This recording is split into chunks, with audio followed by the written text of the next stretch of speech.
4 సార్లు ఢిల్లీ ఎందుకు పోతున్నారో స్పష్టంగా అర్థమై ఉండాలి. ఒక్క ఇటుక పేర్చకుండా, ఒక్క కొత్త ప్రాజెక్టు కట్టకుండా, ఒక్క సంక్షేమ పథకం అమలు చేయకుండా, ఒక్క గ్యారంటీ ఇచ్చిన ఒక్క గ్యారంటీ అమలు చేయకుండా తెలంగాణలో 1,80,000 కోట్ల అప్పు. ఆ డబ్బులు ఎక్కడ పోతున్నాయో ఇప్పుడన్నా మరి తెలంగాణ ప్రజలకు అర్థమవుతుందని నేను అనుకుంటా ఉన్నా. గత సంవత్సరన్నర కాలంగా తెలంగాణ ప్రజల సంపదను దోచి తెలంగాణను ఏటీఎంగా మార్చి ఢిల్లీ బాసులకు దోచి పెట్టడానికే, అటు ఢిల్లీ బాసులు అంటే ఇద్దరున్నారు పాపం బాసులు, ఆయన బాధ వర్ణనాతీతం.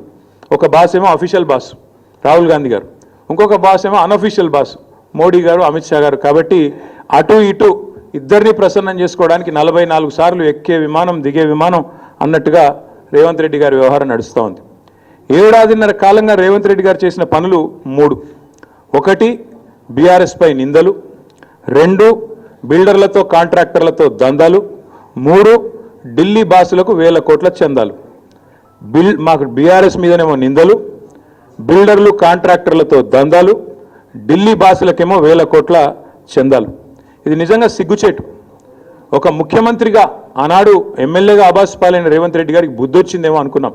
కానీ కుక్కతోక వంకర అన్నట్టు ఇప్పటికీ అవే అపసవ్యపు పనులు, ఇప్పటికీ అవే అపసవ్యపు కార్యక్రమాలు చేస్తూ తెలంగాణ రాష్ట్ర పరువు జాతీయ స్థాయిలో తీసినందుకు వారిని వెంటనే తొలగించాలని చెప్పి మేము డిమాండ్ చేస్తూ ఉన్నాం. రాహుల్ గాంధీ గారు అన్ని విషయాల్లో మాట్లాడతారు, ప్రతి విషయంలో మాట్లాడతారు. పాకిస్తాన్ గురించి మాట్లాడతారు, బంగ్లాదేశ్ గురించి మాట్లాడతారు, ఇంకేదో మాట్లాడతారు.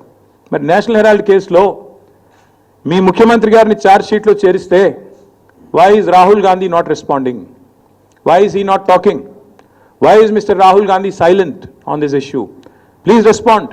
One of your chief ministers along with you has been named in the charge sheet. You are accused 1 and accused 2, and your CM, your chief minister of Telangana, and also the deputy chief minister of Karnataka have been named as people who facilitated money transactions into National Herald and Young India account.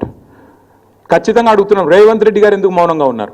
మాకు అనుమానం ఎప్పుడు వచ్చిందంటే ఈయన Japan పర్యటన అని చెప్పి ఇక్కడికి వెళ్ళి తప్పించుకోపోయినప్పుడు అనుమానం వచ్చింది మాకు. ఆ రోజు జపాన్ అని చెప్పి జపాన్లో ఎవరో ఈయన పిలిచినట్టు ఉరికిండు. చూస్తే కరెక్ట్గా అప్పుడే ఈడీలో